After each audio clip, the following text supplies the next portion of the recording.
आचारसंहिता मराठी माणसाला, आचारसंहिता मराठी माणसाला, आचारसंहिता विरोधी पक्षाला, आणि हे जे सरकारचे लोक आहेत त्यांना काय, निवडणुकाच्या तारखा जाहीर होण्याच्या 10 मिनिटं आधीपर्यंत शासनाचे आदेश निघत होते. निधी संदर्भात नगरविकास खात्याचे आदेश निघत होते. हा विकासाच्या घोषणा होत होत्या. आणि मग ते सगळं पूर्ण झाल्यावर निवडणूक आयोग 4 वाजता तारखांची घोषणा करतो. हा आचारसंहितेचा भंग नाही. तुम्ही सरकारला पूर्ण मुभा देत आहे. पैशाचं वाटप प्रचंड होणार. 15 लाखाची मर्यादा आहे. मुंबई म्हणजे अ ब क ड 15 लाख, 13 लाख, 11 लाख आणि 9 लाख असं हे अ ब कड आहे. मुंबई, नागपूर, पुणे वगैरे अमध्ये येतात. त्यांना 15 लाखाची मर्यादा आहे. निवडणूक आयोग खात्रीनं सांगू शकेल का सत्ताधारी पक्ष फक्त 15 लाखावर थांबणार आहे? जो सत्ताधारी पक्ष नगरपालिका नगरपंचायत निवडणुकीमध्ये 100-100, 150-150 कोटी एका नगरपालिकेत खर्च करतो, तिथे ज्या सत्ताधारी पक्षानं, तिन्ही म्हणतो, नगरसेवक फोडण्यासाठी, विकत घेण्यासाठी 2-2, 5-5 कोटी रुपये खर्च केले, तो 15 लाखावरती खर्च मर्यादा पाळणार आहे का? आणि निवडणूक आयोग त्यासाठी कोणती यंत्रणा राबवणार आहे की मुंबईमध्ये सुद्धा मुंबई मराठी माणसाच्या हातून हिसकावून घेण्यासाठी जो पैशाचा खेळ चालणार आहे तो निवडणूक आयोग उघड्या डोळ्यानं पाहणार आहे? मी जे म्हणतोय, प्रत्येक मराठी माणसाचं हे कर्तव्य आहे की या वेळेला ही लढाई प्रत्येकाची असायला पाहिजे. आणि मला असं वाटतंय की त्या पद्धतीची जागरूकता शिवसेना पक्षप्रमुख उद्धव ठाकरे आणि महाराष्ट्र नवनिर्माण सेनेचे प्रमुख राज ठाकरे हे मराठी माणूस आणि महाराष्ट्रासाठी एकत्र आल्यामुळे ही जागरूकता, एक आत्मविश्वास आणि एक उत्साह लोकांमध्ये निर्माण झाला आहे. आम्ही मुंबईसह 29 महानगरपालिकेच्या लढाईमध्ये उतरायला सज्ज आहोत. भले तुम्ही आमच्यावर पाठीमागून वार करा, पैशाचा खेळ करा, पण आम्ही आमची लढाई लढणार. इतिहासात नोंद राहिली पाहिजे की या महाराष्ट्रातल्या मराठी माणसाचा एक गट मुंबई मराठी माणसापासून तोडण्यासाठी, उद्योगपतींना देण्यासाठी असुसलेला असताना शिवसेना, महाराष्ट्र नवनिर्माण सेनेतले लोक हे मुंबई वाचवायला, मराठी माणसाच्या हातात मुंबई राहण्यासाठी शौर्यानं, धैर्यानं या लढाईमध्ये उतरले होते. ही इतिहासात नोंद राहील. आणि त्यानंतरच लोकांना कळेल गद्दार कोण या महाराष्ट्राचे आणि खुद्दार कोण. पण सर, तुमची अधिकृत युतीची घोषणा अजून झालेली नाही, जागा वाटपाची झाली, ते झालेलं आहे का किंवा ते कधी होऊ शकतं? तुम्ही महायुती हा प्रश्न विचारता का? ते जे काय महायुती नावाचं त्रांगडा आहे, हां, आम्ही एकत्र येणार, एकत्र लढणार, त्यांना प्रश्न विचारता का? नाही ना. पण ठाकरे बंधूंना हा प्रश्न का विचारता? आम्ही बघू ना. मी ज्या आधी तुमच्यासमोर बोलतो आहे की माननीय राज ठाकरे आणि माननीय उद्धव ठाकरे एकत्र निवडणुका लढत आहेत. हां, महायुतीच्या लोकांना दिल्लीत जाऊन अमित शहाच्या पायावर डोकं ठेवावं लागलं की आमची युती करा, आमची युती करा. बाबा लगीन, बाबा लगीन, बरं का? तसं आहे ते. नाही रावसाहेब, तुम्हाला हा प्रश्न विचारणं यासाठी स्वाभाविक आहे कारण सत्तेमध्ये महायुती एकत्र आहे. असं पहिल्यांदाच होतं आहे की एका निवडणुकीत ठाकरे बंधू एकत्र दिसणार का? कारण कौटुंबिक मनोमिलन झालं आहे, पण राजकीय युती होणार का? आणि त्याची अधिकृत घोषणा कधी होईल? आणि या युतीमध्ये काँग्रेस असेल का? हे सगळे प्रश्न आहेत. एक लक्षात घ्या, या क्षणी माननीय उद्धव ठाकरे आणि राज ठाकरे हे एकत्र आलेले आहेत. मुंबई महानगरपालिका, ठाणे, कल्याण डोंबिवली, मीरा भाईंदर, पुणे आणि नाशिक या प्रमुख महानगरपालिकांमध्ये आम्ही एकत्र लढत आहोत. बाकी इतर महानगरपालिकेमध्ये स्थानिक पातळीवरती जे दोन्ही पक्षाचे कार्यकर्ते आहेत ते निर्णय घेतील. पण ही लढाई 29 महानगरपालिकांपेक्षा ही लढाई मुंबईची आहे.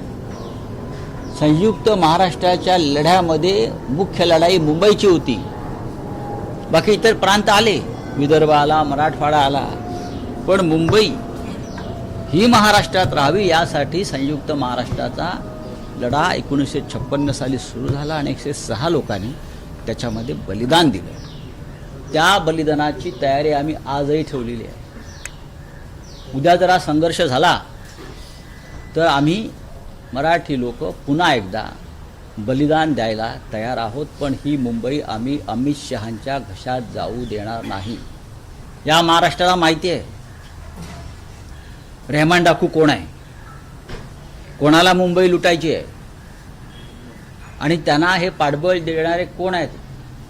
या मुंबईचं कराचीतील लॅरी शहर कोणी केलेलं आहे अड्डा, या अख्ख्या मुंबईला माहिती आहे, महाराष्ट्राला माहिती आहे आणि देशाला माहिती आहे.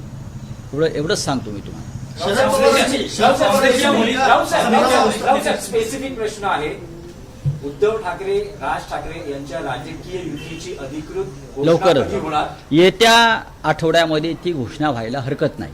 हे पहा की आता जी प्रक्रिया सुरू झालेली आहे, नॉमिनेशन, विड्रॉल, ती 30-31 तारखेला संपते माझ्या माहितीप्रमाणे.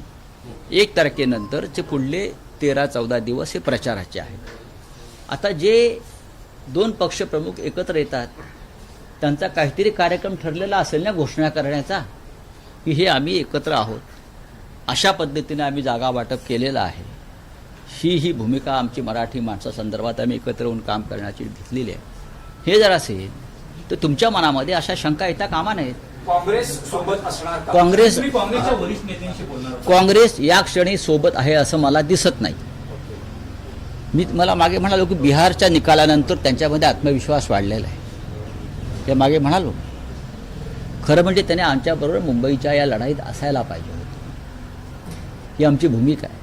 आम्ही त्यांच्या वरिष्ठांशी बोललो पण त्यांनी ती बाब स्थानिक पातळीवर सोडलेली आहे. नेहमीप्रमाणे ही बाब त्यांनी स्थानिक पातळीवर सोडलेली आहे आणि स्थानिक पातळीवरील नेत्यांना आमचं आव्हान कायम असेल की तुम्ही वेगळी चूल मांडून भारतीय जनता पक्षाला मदत होईल अशा प्रकारच्या भूमिका कोणी ह्या मुंबईच्या लढाईमध्ये घेऊ नये. लोक हे विसरणार नाहीत. भविष्यात लोकसभा विधानसभेच्या निवडणुका येणार आहेत, हे लक्षात घ्या. एवढंच मी त्यांना सांगितलं. नाही, शरद पवारांची स्थानिक नेते असं म्हणतात, काँग्रेसचे स्थानिक नेते असं म्हणतात की शिव्या देणारे, मारहाण करणारे यांच्याबरोबर आम्ही कसं काय जाणार? आम्ही शिव्या देतो? आम्ही शिव्या देत नाही का? मराठी माणूस आहे. एखादी गोष्ट नाही पटली, अन्याय झाला की तो उसळतो. का असतं शिव्या वगैरे?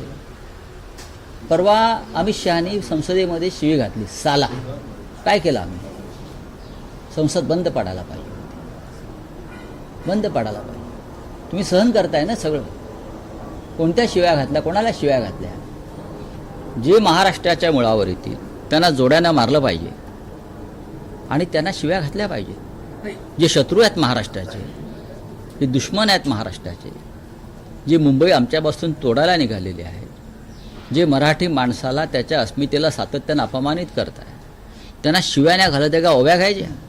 आम्ही घालू ना शिव्या. सर, तुम्ही काँग्रेसबद्दल सांगितलं. शरद पवार यांची संभ्रमावस्था दिसते का? चंदगड पॅटर्न जो नगरपालिका निवडणुकीत अवलंबला तो बऱ्याच ठिकाणी पाहायला मिळतो. पिंपरी चिंचवडमध्ये दोन्ही राष्ट्रवादी एकत्र आलेले आहेत. नाही, त्यांच्याशी स्वतः मी चर्चा करणार आहे. जाऊन सुरुवात झाली आहे काल. त्यांचाही आग्रह आहे की मी शक्यतो बाहेर पडू नये. पण मी गेले काही दिवस राजसाहेबांनाही भेटतो आहे. आजही मी त्यांना भेटणार आहे. चर्चा ह्या निवडणुकीत संवाद हा चालू ठेवायचा असतो. मी या चर्चा झाल्यावरती उद्धव साहेबांच्या संमतीनं मग मी थोडासा परत थांबेन. पण शरद पवार आणि त्यांच्या पक्षाची फार मोठी भूमिका मुंबईत नाही. मुंबईच्या बाहेर नक्कीच राष्ट्रवादी काँग्रेस पक्ष शरद पवार साहेबांचा आहे आणि आमचं आव्हान सातत्यानं आहे की आपण राज्यात एकत्र लढायला पाहिजे. आता अजित पवारांबरोबर त्यांच्या काय भूमिका आहेत हा त्यांचा अंतर्गत प्रश्न आहे, एवढंच मी सांगेन. राऊतसाहेब, जसे काही बॅनर्स पोस्टर्स मुंबईत लागले होते की मराठी माणसा जागा हो सावध हो, तसे काही बॅनर्स निनावी बॅनर्स लागलेले आहेत ज्यात असं म्हटलं होतं की जे हिंदुत्वाचे झाले नाहीत ते मराठी माणसाचे काय होणार, मुंबईकर जागा हो, एका परिवाराच्या नादी लागू नको, मुंबईचा रंग बदलू देऊ नको आणि BMC is not a family business. BMC हा फॅमिली बिझनेसच आहे. ठाकरे परिवारानेही मुंबई गेले 35 ते 40 वर्ष एक हाती मराठी माणसाच्या हाती देण्यासाठी जो त्याग केलेला आहे, मी ठाकरे कुटुंबाचा उल्लेख करतो. आधी हिंदुहृदय सम्राट बाळासाहेब ठाकरे, मग उद्धव ठाकरे. मुंबईचे लुटारू गेल्या 4.5-5 वर्षामध्ये कोण आहेत हे महाराष्ट्राला कळलेलं आहे. जे हिंदुत्वाचे होऊ शकले नाहीत म्हणजे काय, अमित शहा सांगतील ते हिंदुत्व नाही, किंवा अमित शहा सांगतील तो शिवसेना पक्ष नाही. ज्या दिवशी हे सत्तेत नसतील तेव्हा यांना कळेल खरे हिंदुत्ववादी कोण होते ते. अमित शहानी आमचा पक्ष फोडून निवडणूक आयोगाच्या मदतीनं, न्यायालयाच्या मदतीनं जर कोणाला सुपूर्द केला असेल तर ती डकैती आहे, डाकूगिरी आहे, चाचेगिरी आहे. त्याच्यावरती विचारधारा ठरत नाही ना. हिंदुत्वाच्या अनेक प्रश्नावर, मराठी माणसाच्या अनेक प्रश्नावर गेल्या काही दिवसामध्ये जे निर्माण झाले त्याच्यावरती ही मिंधे सेना तोंडात मिठाची गुळणी घेऊन गप्पा बसलेली आहे. अनेक प्रश्नावर हिंदुत्वाच्या. आम्ही सांगतो तुम्हाला, हे अमित शहाचे मिंधे आहेत. हा पक्ष अमित शहाचा आहे. हा पक्ष ना शिंदेचा ना अन्य कोणाचा. अजित पवारांचा पक्ष आणि एकनाथ शिंदेचे पक्ष हे अमित शहांच्या मालकीचे पक्ष आहे. नाही, राऊतसाहेब, पण सत्तर विरोधामध्ये एवढं आंदोलन केलं, ईव्हीएम हटाव हे तुमचं नाव होतं, मात्र दुसरीकडे सुप्रिया सुळे असं बोलतायत की ईव्हीएम वर मी काही बोलणार नाही, आक्षेप घेणार नाही, कारण का त्याच ईव्हीएम मुळे या 4 वेळा खासदार ठीक आहे. निवडून आली आहे. राऊतसाहेब, ईव्हीएमच्या विरोधामध्ये खरं तर आवाज उठत होता. EVM मध्ये घोटाळे आहेत हे स्वतः शरद पवार साहेबांनी सांगितलेलं आहे. आणि सुरुवातीच्या काही काळात सुप्रिया सुळे सुद्धा EVMच्या विरोधामध्ये होतात. सोयीनुसार भूमिका घेता येत नाही आणि बदलता येत नाही. भूमिकेवर ठाम राहायला पाहिजे. EVM मध्ये घोटाळा आहे, राहुल गांधींनी ते सिद्ध केलेलं आहे, आम्ही सगळ्यांनी ते सिद्ध केलेलं आहे. अशा वेळेला लोकांच्या मनात संभ्रम निर्माण होईल आणि संघर्ष आणि लढाईची धार कमी होईल. अशा भूमिका घेऊ नयेत बरं का. सत्य आम्हालाही माहिती आहे. सत्याची लढाई अशा प्रकारे भरकटली जाऊ शकत नाही. अध्यक्ष पद पर नितिन अरे भाई, सर, नागपूरचं अधिवेशन असं की तुम्ही सतत सांगितलं त्या ठाकरे बंधूंकडून की मराठी माणसा जागा हो, सावध हो, मराठी माणसासाठी ही शेवटची निवडणूक आहे. तर गेली 25 वर्ष ज्यांची महापालिकेत सत्ता होती आणि जे मराठी अस्मितेचं राजकारण करतात, तर त्यांच्यासाठी हे अपयश नाहीये का? नाही. की जर मराठी वोट अजिबात बँकेला नाही. जर सांगितलं जात असेल नाही. बघा, हिंदुहृदय सम्राट बाळासाहेब ठाकरे यांच्या काळापासून मुंबईवर ही आक्रमण होत आहेत आणि प्रत्येक वेळेला प्रत्येक अशा निवडणुकीमध्ये मराठी माणसाला आम्ही सावध करतो. मुंबई तोडण्याचा कारस्थान आजचं नाही आहे, गेल्या 70 वर्षापासून आहे. आणि त्या प्रत्येक वेळेला प्रत्येक निवडणुकीमध्ये आम्हाला मराठी माणसाला जागं करावं लागतं. हे सत्य आहे आणि त्यात चुकीचं असं काही नाही. तुम्ही बाळासाहेब ठाकरेंच्या नेतृत्वाखाली लढलेल्या अनेक निवडणुका बघा महापालिकेच्या, आपल्याला कळेल की बाळासाहेबांनी सुद्धा प्रत्येक वेळेला मराठी माणसाला जागं करून निवडणुका लढवलेल्या आहेत आणि जिंकलेल्या आहेत. त्याच्यामुळे आम्ही जे म्हणतो आहोत किंवा राजसाहेब ठाकरे म्हणतात किंवा माननीय उद्धव ठाकरे साहेब म्हणतात मराठी माणसासंदर्भात, त्यात चुकीचं काही नाही. मराठी माणसाला भारतीय जनता पक्ष आणि मिंध्याने जे गुंगीचं औषध दिलं मधल्या काळामध्ये, त्या गुंगीतून त्याला बाहेर काढावं लागलं. नाही, पण मुख्यमंत्री असं म्हणतात की मुख्यमंत्री- चंद्रसूर्य असेपर्यंत मुंबईला महाराष्ट्रापासून तोडलं जाणार नाही. काही पक्ष हे या मुद्द्यावर भावनिक राजकारण करतात. बघा, सूर्यचंद्र तुमच्या भाजपाचे नोकर नाही आहेत. सूर्यचंद्र तुमच्या भाजपचे नोकर नाहीत. सूर्यचंद्र आहेत ते राहतील. जब तक सूरज चांद रहेगा या घोषणा आम्ही पण देतो. पण सूर्यचंद्र तुमच्या मालकीचे नाहीत. जरी तुमचा देश मालकीचा तुम्ही एक लोकशाही मालकीची केली असली तरी सूर्यचंद्र स्वतंत्र आहे आणि सूर्यचंद्राचा आशीर्वाद मुंबईतल्या मराठी माणसाला आहे आणि म्हणून ही मुंबई महाराष्ट्रात राहिली. काँग्रेसचे ज्येष्ठ नेते त्या काळातले सखा पाटील बरं का यांनीही वेगळ्या प्रकारे घोषणा दिली होती. सूर्यचंद्र असेपर्यंत मुंबई महाराष्ट्राला मिळणार नाही. तेव्हाही आचार्य ते म्हणाले सूर्यचंद्र तुमच्या बापाचे नोकर नाही ते आमचे. तेव्हा या घोषणा देवेंद्रजींनी देऊ नये. मुंबईतला मराठी माणूस आणि मुंबईचं अस्तित्व धोक्यात आहे आणि तुम्ही तर अधिक धोक्यात आणता या निवडणुकीत, हे मान्य करा. आणि आम्हाला असं वाटतं की आमची लढाई ही मुंबई आणि महाराष्ट्र आणि मराठी माणसासाठी आहे. त्याच्यामध्ये कोणी खो घालण्याचा प्रयत्न करा. आज शिवसेनेचा मेळावा आहे. आदित्य ठाकरे संबोधित करणार आहेत. महत्वाच्या पत्रकार परिषदेत आदित्य ठाकरे घेतात. एक नवं नेतृत्व उदयाला येत. चांगली गोष्ट आहे, स्वागत आहे. मुंबईची जबाबदारी खास करून त्याच्यावर बघा त्याच्यावरती माननीय उद्धव ठाकरे साहेब बोलतील. आज आदित्यजींचा एक मेळावा आहे आणि तो महानगरपालिका निवडणुकीसंदर्भात मार्गदर्शनपर मेळावा आहे. तरुणांची एक भूमिका आहे या निवडणुकीमध्ये आणि त्यांचं नेतृत्व आदित्य ठाकरे करतायत. त्यांचं आम्ही स्वागत करतो. राज्य चला सरकारचं अधिवेशन चला, बोले हिंदी में राज्य काय? सरकारचं नागपूरमध्ये अधिवेशन पार पडलं. विरोधक कुठेही आक्रमक नव्हते. आपने ईवीएम को लेकर काफी आक्षेप दर्ज किए थे. ऐसे में सुप्रीम कोर्ट सदन में ये कहें कि ईवीएम को लेकर उनको कोई नाराजगी नहीं है, कोई ऐतराज नहीं, 4 बार वो चुनकर आई हैं, तो कहीं ना कहीं संभ्रम या 4 बार जो चुनकर आई है उसमें सभी लोगों का सहभाग है. हम सब उसमें शामिल हैं. ईवीएम के बारे में सुप्रिया जी की पहली भूमिका अभी आप देख लीजिए, शरद पवार साहब की भूमिका देख लीजिए. ईवीएम के ऊपर संशय आक्षेप उनके पार्टी ने भी लिया है, प्रेजेंटेशन दिया है, डेमोन्स्ट्रेशन दिया है. अचानक ये भूमिका आप नहीं बदल सकते. राहुल गांधी के नेतृत्व में चुनाव प्रक्रिया के खिलाफ जो हमारा संघर्ष चल रहा है उसमें ईवीएम घोटाला भी है. और आप जब जब इस मामले में चुनाव आयोग के दरबार में हम गए हैं तो सुप्रिया जी के पार्टी के लोग भी शामिल है उसमें. तो लोगों को गुमराह मत करिए. आपका व्यक्तिगत चुनाव अलग है और देश का चुनाव अलग है. मैं सुप्रिया जी को ये बताना चाहता हूँ. आपका क्या सवाल है? नागपूरच्या अधिवेशनामध्ये कुठेही विरोधक आक्रमक दिसले नाहीत. विरोधी पक्षनेता नव्हता. दोन्ही सभागृहाला एकच आंदोलन केलं गेलं. पुण्याचं जमीन प्रकरण असेल, संतोष देशमुख हत्या प्रकरण. पुण्याच्या जमीन प्रकरणामध्ये मुख्य आरोपींना वाचवण्याचा प्रयत्न कोण करतो आहे? देवेंद्र फडणवीस करतायत. विरोधी पक्षानं आवाज उठवला. आपण काय केलं? आपण गुन्हेगारांना पाठीशी घालण्यासाठी कायदे आणि नियम बदलले, पोलिसांवर दबाव आणला. काय करायचं विरोधी पक्षाने?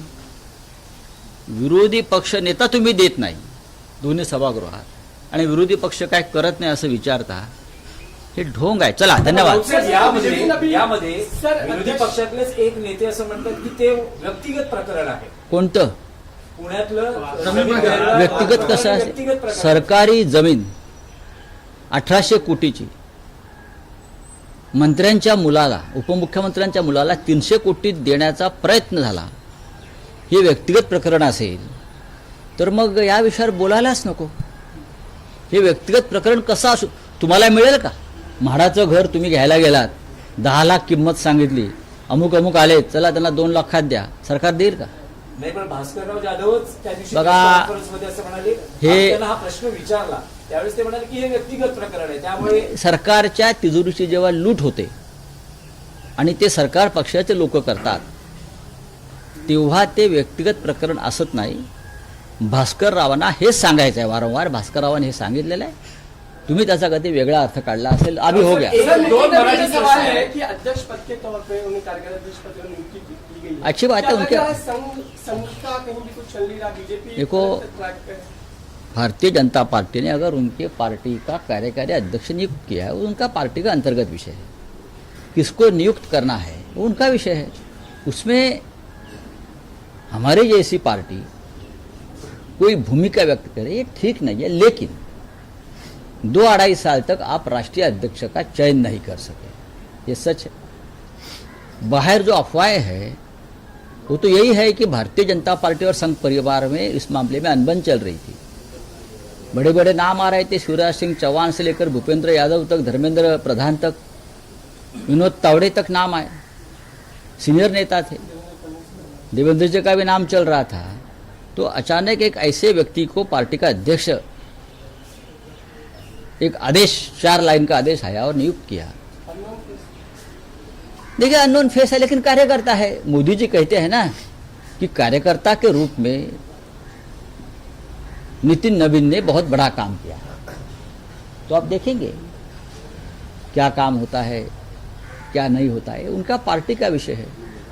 जो व्यक्ति मोदी और शाह को चाहिए उस व्यक्ति को उस पद पर बिठाए, लेकिन वो सर्वोच्च पद है इस देश में, जहाँ अटल जी बैठे थे, जहाँ मुरली मनोहर जोशी बैठे थे, जहाँ लाल कृष्ण आडवाणी बैठे थे, वेंकैया नायडू बैठे थे, हाँ अमित शाह बैठे थे, बड़े बड़े दिग्गज लोग बैठे थे, ये भी हम भूल नहीं सकते। राउत साहेब, दोन प्रश्न आहेत. 29 महानगर पालिकाओं का चुनाव जाहिर हो चुका है। 29 महानगर पालिकाओं का चुनाव जाहिर हो चुका है। हम सबकी नजर है कि उद्धव ठाकरे और खासकर मन से कब एक साथ आके चुनाव की घोषणा करें, साथ में आने की। हो जाएगा। राजनीतिक तौर पे आपने अब तक घोषणा नहीं उद्धव की। ठाकरे जी, राज ठाकरे जी अगले कुछ दिन में एक मंच पर आएंगे और अलायंस की घोषणा करेंगे। सर, मुंबई की अस्मिता बचाने की, मुंबई को बचाने की खासकर कैंपेन चल रहा है। मुंबई का अस्तित्व बचाना नहीं, ये मुंबई बचाने का कैंपेन लेकिन बीजेपी 70 साल से, बार कहती है कि देखिए हाँ, बीजेपी ने मुंबई की लड़ाई में कभी सहभाग दिया है? महाराष्ट्र की लड़ाई हुई,